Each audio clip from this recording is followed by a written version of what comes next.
Olá, leitores! Bem-vindos ao canal Mundos Possíveis. E o vídeo de hoje é uma sugestão de leitura dentro da playlist sobre distopias. Nós vamos falar da obra Fahrenheit 451, do escritor americano Ray Bradbury. Essa obra foi publicada em 1953. Importante a gente observar a data de publicação e lembrar que esse é o período aí imediatamente depois da Segunda Guerra Mundial, então a gente já considera como um período de Guerra Fria, e essa obra está super inserida dentro deste movimento. Essa obra ela é considerada normalmente um romance distópico ou um romance de ficção científica. A gente já vai entender um pouquinho por que essas classificações. Vou começar fazendo a leitura do trecho inicial. Como é que começa o nosso romance? O romance é dividido em 3 partes. A primeira parte tem como título A Lareira e a Salamandra. E o romance começa assim. Queimar era um prazer. Era um prazer especial ver as coisas serem devoradas, ver as coisas serem enegrecidas e alteradas. E empunhando o bocal de bronze, a grande víbora cuspindo seu querosene peçonhento sobre o mundo, o sangue latejava em sua cabeça e suas mãos eram as de um prodigioso maestro regendo todas as sinfonias de chamas e labaredas para derrubar os farrapos e as ruínas carbonizadas da história. Na cabeça, impassível, o capacete simbólico com o número 451 e, nos olhos, a chama laranja antecipando o que viria a seguir. Ele acionou o acendedor e a casa saltou numa fogueira faminta que manchou de vermelho, amarelo e negro o céu do crepúsculo. A passos largos ele avançou em meio a um enxame de vagalumes. Como na velha brincadeira, o que ele mais desejava era levar à fornalha um marshmallow na ponta de uma vareta, enquanto os livros morriam num estertor de pombos na varanda e no gramado da casa. Enquanto os livros se consumiam em redemoinhos de fagulhas e se dissolviam no vento escurecido pela fuligem. Montag abriu o sorriso feroz de todos os homens chamuscados e repelidos pelas chamas. Sabia que quando regressasse ao quartel dos bombeiros, faria vista grossa a si mesmo no espelho, o menestrel de cara pintada com rolha queimada. Depois, ao ir para a cama, sentiria no escuro o sorriso inflamado, ainda preso aos músculos da face. Nunca desaparecia aquele sorriso, nunca, até onde ele conseguia se lembrar. Então o nosso romance começa nos apresentando essa personagem, que é a personagem principal, o Montag, que é um bombeiro. Mas como a gente pôde perceber, ele não vai até os locais para apagar o fogo, ele vai para colocar fogo. Para colocar fogo mais especificamente em livros. Por isso essa metáfora linda dos livros que voam, né, como pombos em chama e pousam no gramado, na frente da casa, escurecidos pela fuligem. Terminado este incêndio, o Montag volta para a central do corpo de bombeiros, toma banho, se veste e aí vai retornar para casa. Saiu do quartel e caminhou pela rua noturna até o metrô. O trem pneumático deslizou silenciosamente por seu tubo lubrificado na terra e o lançou para fora com uma grande lufada de ar morno, na escada rolante de ladrilhos bege que subia para o subúrbio. Assobiando, deixou que a escada rolante o deslizasse pelo ar sereno da noite. Caminhou rumo à esquina, sem pensar em nada de especial. Antes de chegar lá, porém, reduziu o passo como se tivesse sido surpreendido por nada, como se alguém tivesse chamado seu nome. E aqui tem início a ação, não é? É nesse momento, voltando para casa, que essa personagem pressente a presença de alguém ali, como se alguém o espiasse. Já algumas noites ele tem essa sensação, e aí caminhando até a esquina, ele vai se deparar com uma mocinha, uma menininha muito jovem, uma menina de uns 16 anos, chamada Clarissa. E é esse encontro com essa moça muito jovem que vai transformar a nossa personagem principal. né? Então esse é o mote, esse é o enredo central da nossa obra. E aí, como eu falei para vocês, ela é publicada em 1953 e costuma ser classificada como ficção científica ou uma obra distópica, então vamos pensar um pouquinho nisso.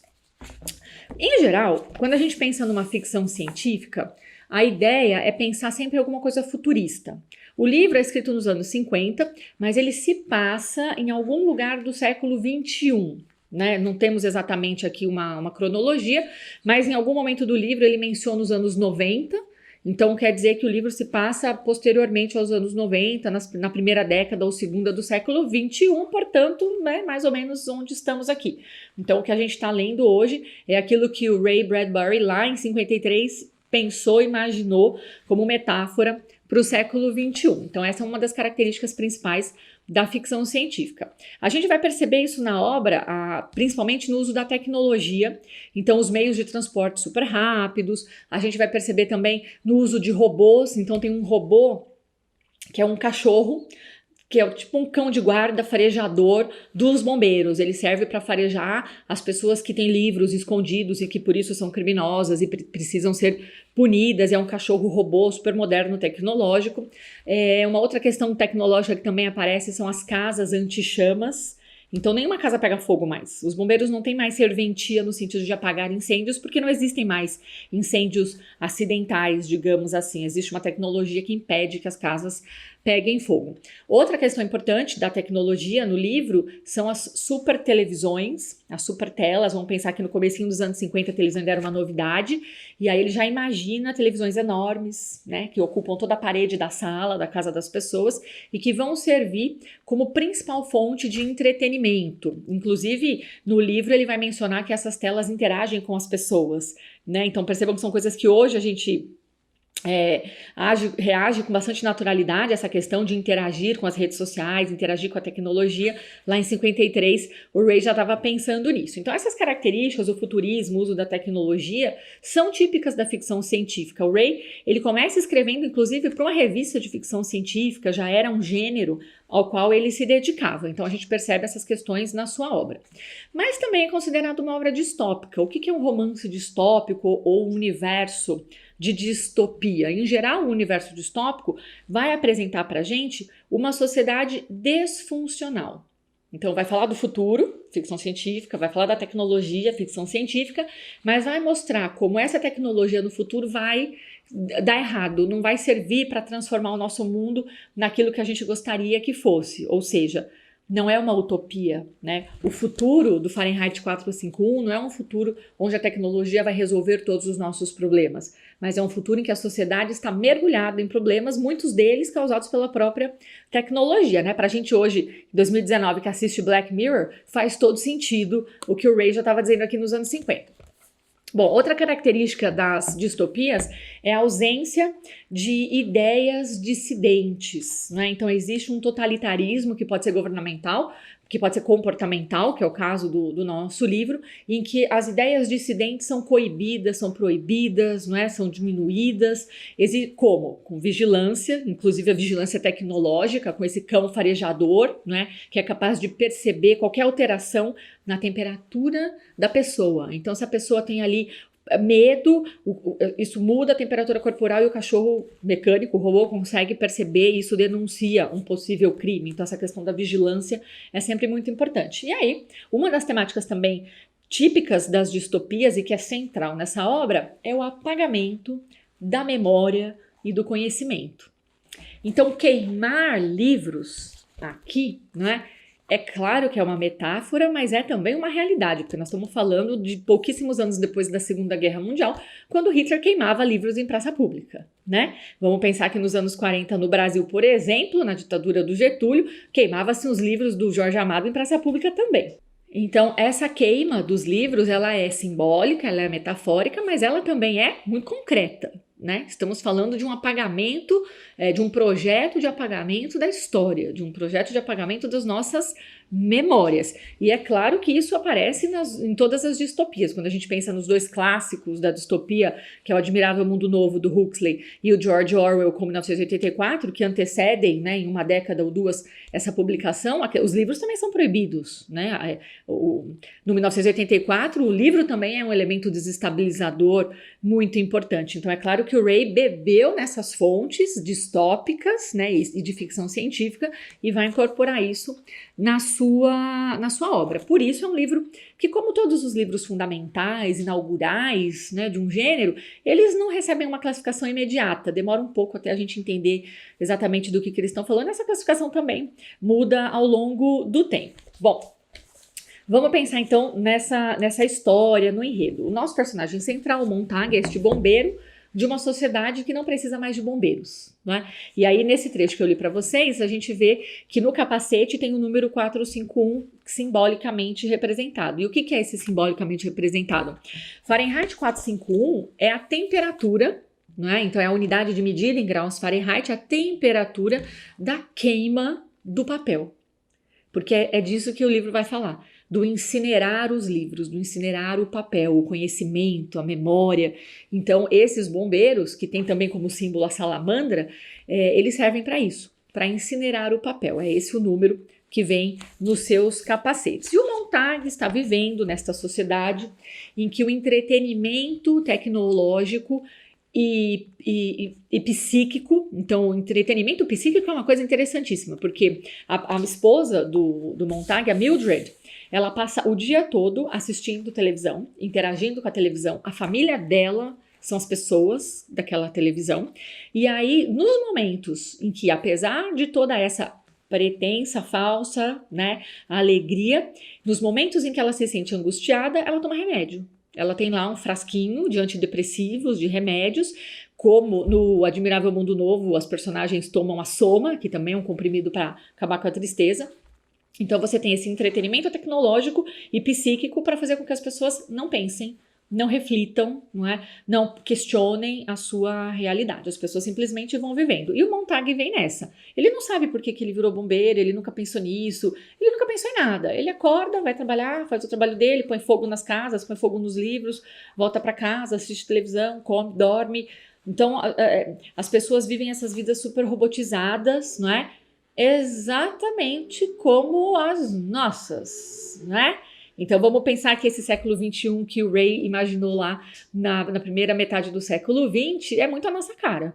Além das super telas enormes que a gente tem em casa, né, com a televisão, a gente tem essas telinhas menores na nossa mão, no celular o tempo todo, que nos entretém, né, não só tecnologicamente, mas psicologicamente também. Quando que a coisa começa a mudar? Logo nas primeiras páginas, então é um romance fácil de ler no sentido de que ele tem muita ação. Né? Nas 3 páginas, pronto, já temos o encontro inicial que marca a saída de uma situação padrão inicial, em que todo mundo é igualzinho. Por quê? O Montag vai conhecer a nova vizinha, essa menina de 16 anos, que ele encontra na esquina, e que ela é diferente dos outros. Por que ela é diferente? Porque ela pergunta. Ela não se adapta à escola, ela não se adapta à rotina escolar, ela não se adapta a essa rotina do toque de recolher, de ter que ir para casa, de não olhar para a natureza, de não olhar para as árvores, de não olhar para o sol, de não se perguntar por que o clima está assim hoje, está diferente amanhã. Ela é uma pessoa que pergunta. E aí é interessante pensar que ela é muito jovem e ela tem um nome também simbólico, Clarissa, né? De claro, de claridade, ela que vem trazer luz para o Montag. É essa luz que vai fazê-lo sair da caverna, dessa caverna de obscurantismo, de não reflexão, de não criticidade, de não pensamento, de automatismo. São as perguntas da Clarissa que vão fazê-lo parar e pensar consigo mesmo, né? Por que eu tô fazendo aqui? Por que eu escolhi? Porque as coisas são assim, então a gente tem esse fator desencadeador. Como esse vídeo é uma sugestão de leitura, eu não vou dar spoilers super mega importantes, né? Então você vai aí fazendo a leitura que vai dar tudo certo. Eu queria destacar, além da personagem da Clarissa, prestem atenção no discurso dela, nas coisas que ela fala, ela é o gatilho. Depois desse gatilho, o Montag começa a se questionar e aí ele vai ter um segundo encontro com uma outra personagem também importante, que de certa forma é o oposto da Clarissa, mas é como se fosse uma continuação, que é o Faber, que é um velho professor. Então, de um lado você tem a menina muito jovem, que faz as perguntas, e do outro lado você tem o Faber, que é esse ancião detentor da memória, do conhecimento, não é? E são esses dois extremos que vão balançar com a vida do Montag e vão fazê-lo aí entrar numa série de aventuras que vocês vão acompanhar na leitura do romance. É interessante a gente perceber que num dado momento, e aí eu vou aqui dar um pulinho na leitura, queria ler para vocês essa parte, que não vou dar nenhum spoiler, né, mas que é uma parte muito interessante. O Montag já está assim, né, bem perturbado com as reflexões, já está num momento de profundo estresse, assim, ele está super tenso, e aí ele recebe a visita do chefe dos bombeiros, que é uma personagem interessantíssima na história, porque o chefe dos bombeiros tem um ar, assim, de que sabe tudo. Ele é o chefe dos bombeiros, ele é o inquisidor, né? É ele que decide as pessoas cujas casas têm que ser queimadas, porque tem os livros e tal. E aí é muito interessante porque ele cita Shakespeare, né? Cita grandes autores. Então como é que ele é o cara que tem que queimar os livros, mas ele conhece o que tem nos livros, é uma personagem intrigante, interessante, muito legal. E aí o Montag tem uma conversa com essa personagem, o chefe dos bombeiros, uma conversa super longa, que na minha edição começa lá na página 75, eu vou ler para vocês a partir da 77, é uma conversa quase monólogo, porque o Montag está tão desesperado e confuso, que ele participa da conversa assim, sim, não, talvez, mais ou menos, ele tá morrendo de medo de se entregar, de entregar suas dúvidas, ele não quer se colocar em perigo, mas ao mesmo tempo ele quer entender o que o chefe dos bombeiros está falando para ele. Então eu vou ler para vocês a parte em que o chefe dos bombeiros está falando, que é muito interessante porque é quase uma construção ensaística.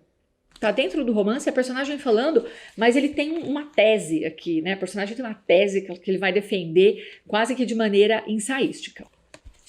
Então, na minha edição, eu vou ler o trecho que começa na página 77, essa fala da personagem que é o chefe dos bombeiros, é o chefe do Montag.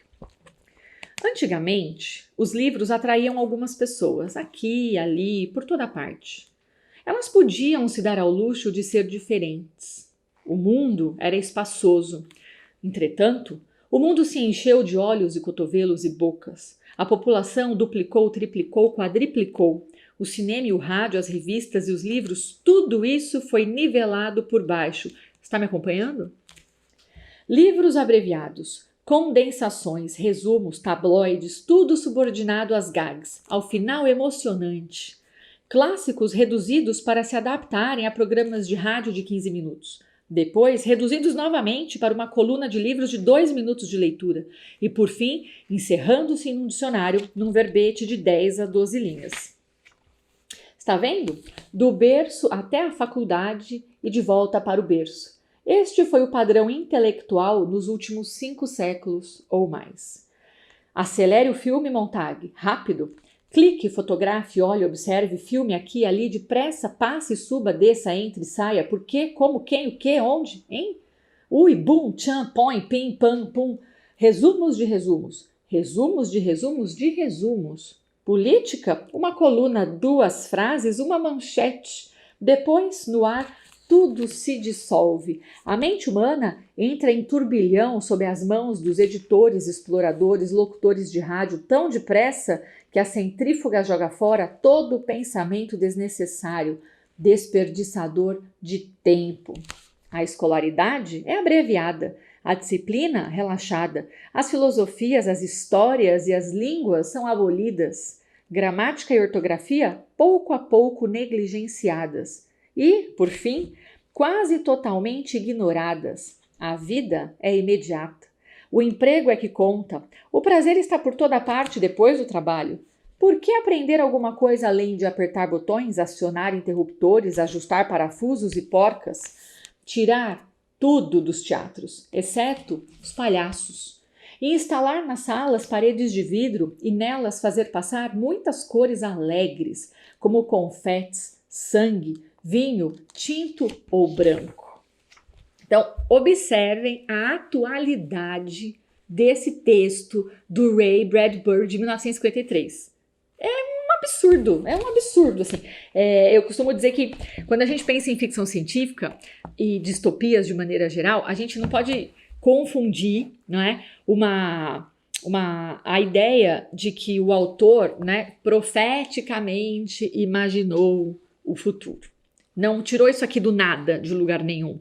Ele vai tirar isso daqui da observação da realidade dele, dessa realidade da Segunda Guerra Mundial, do pós-guerra, da Guerra Fria. Ele vai tirar isso daqui do que ele já leu, daqueles autores que vieram antes dele, daquilo que ele conhece da história. E o que ele faz não é uma profecia, é uma projeção, né? É o 1 do passado mais 1 do presente dele igual a 2, que é o futuro. E aí, meu bem, ele acerta em cheio, né? Porque somos nós, com as nossas telas, os nossos celulares na mão, reduzindo, abreviando, tirando as disciplinas de pensamento, né? Impedindo que as pessoas pensem, e é isso que estamos vivendo. O que a gente tem nos teatros? Palhaços. Só palhaços, né? Bom, e aí... Vou aqui pular um pedacinho e venho para uma outra parte sensacional. Continuamos nessa fala do chefe dos bombeiros. E aí ele diz: aí está, Montag. A coisa não veio do governo. Não houve nenhum decreto, nenhuma declaração, nenhuma censura como ponto de partida. Não. A tecnologia, a exploração das massas e a pressão das minorias realizaram a façanha. Graças a Deus. Hoje, graças a elas, você pode ficar o tempo todo feliz. Você pode ler os quadrinhos, as boas e velhas confissões ou os periódicos profissionais. A palavra intelectual, é claro, tornou-se o palavrão que merecia ser. Sempre se teme o que não é familiar. Se não é o 2019 que vivemos hoje, gente, eu não sei o que é isso, né? Todos devemos ser iguais. Nem todos nasceram livres e iguais, como diz a Constituição, mas todos se fizeram iguais. Cada homem é a imagem de seu semelhante, e com isso todos ficam contentes, pois não há nenhuma montanha que os diminua, contra a qual se avaliar. Isso mesmo, um livro é uma arma carregada na casa vizinha. É demais, né? É sensacional. É um livro que merece muito ser lido, que merece ser lido com atenção, né? Com muito carinho. É interessantíssimo a gente observar nesse trecho, mais especificamente, que na minha opinião, né, o pedaço favorito, o tom ensaístico, a atualidade absolutamente gritante, né, dessa obra e a ideia de que o que esses bombeiros fazem é oferecer um espetáculo. É o circo, sabe o pão e circo? Sabe lá os gladiadores? É a mesma coisa. Porque as casas não pegam fogo, eles podiam simplesmente entrar nas casas, pegar os livros e levar embora. Mas o que mantém as pessoas querendo ser todas iguais, o que as mantém vigilantes em apontar o diferente, em dizer eu não aceito, o outro eu não aceito o diferente, eu não aceito que ele tenha os livros, é justamente a possibilidade do espetáculo. De ligar para os bombeiros e dizer, olha, o meu vizinho tem livros em casa. Aí os bombeiros vão lá, fazem aquela cena, armam aquele escarcéu, põem fogo na casa, explode tudo. Ou seja, é o espetáculo. As pessoas querem o circo, né? Querem o show. É isso que as pessoas querem. Vamos pensar que essa ideia da sociedade do espetáculo vem depois, né? Vai aparecer conceitualmente só lá nos anos 60.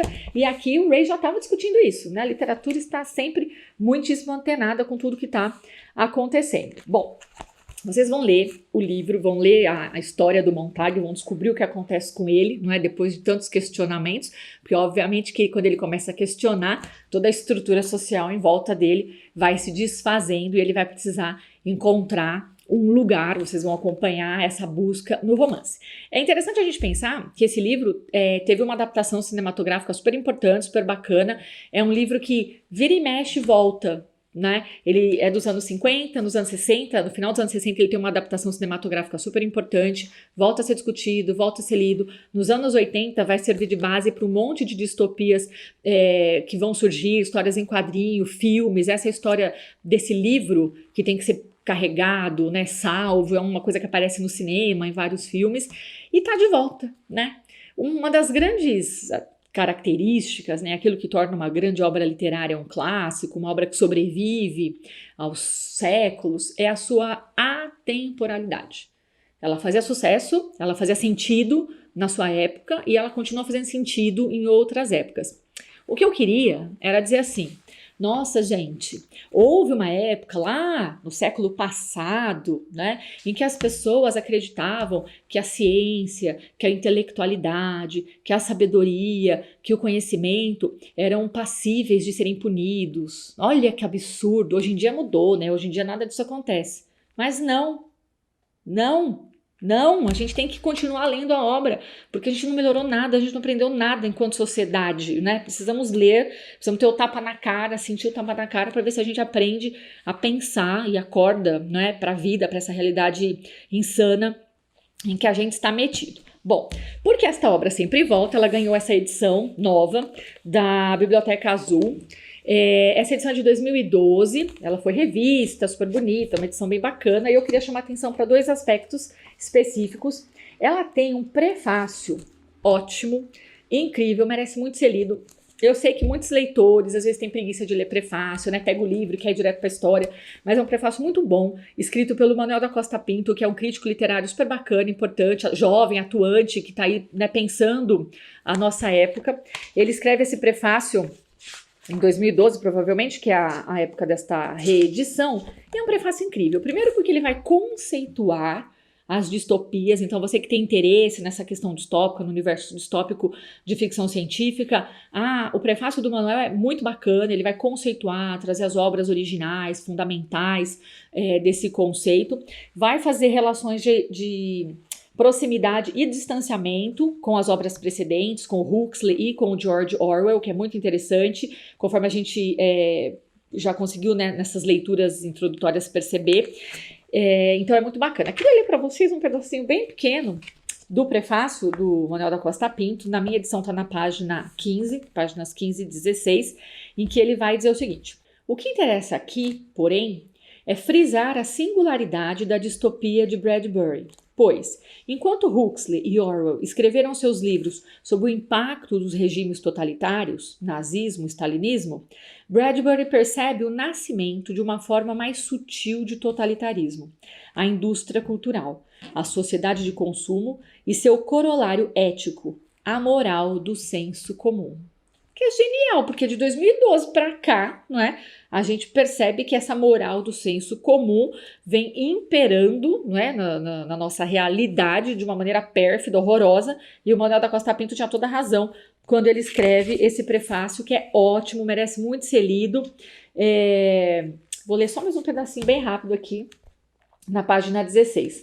Essa intolerância diante do que é complexo, do que é desviante, do que é problemático ou contraditório, perpassa a narrativa de Bradbury e corresponde a uma antiga desconfiança em relação ao ficcional, ao poder desestabilizador da literatura e do imaginário. É uma coisa que eu sempre falo aqui nos vídeos do canal, a literatura tem esse poder de nos humanizar, como diz o Antônio Cândido, de nos fazer pensar, refletir, e é justamente esse poder que metaforicamente vai ser queimado pelo fogo aqui no Fahrenheit 451, e por isso os livros são proibidos em tantas obras distópicas importantes e em tantos momentos da nossa realidade, né? Em quantos momentos da nossa história a gente já viu fogueiras de livros. Além desse prefácio, que é ótimo, vale muito a pena ser lido mesmo, no final do livro tem um pós-fácio escrito pelo autor. Então, o Ray Bradbury, para uma edição bem posterior à primeira, é convidado para escrever um pós-fácio no qual ele nos conta algumas coisas do seu processo de escrita original e como ele, depois de tantos anos do lançamento da obra, vê como é que essa obra se insere ainda na realidade, discute tudo isso. É muito interessante a gente ter a voz do próprio autor refletindo sobre a sua obra. Então é uma edição que vale bastante a pena. Espero que vocês tenham gostado da sugestão de leitura de hoje. Aproveitem, é um livro que realmente vale a pena ser lido, principalmente nesse momento em que nós estamos. Compartilhem o vídeo nas redes sociais, curtam bastante, acionem a notificação aí do canal. Para quem não se inscreveu ainda, se inscreva no Mundos Possíveis e eu espero ver vocês nas próximas leituras.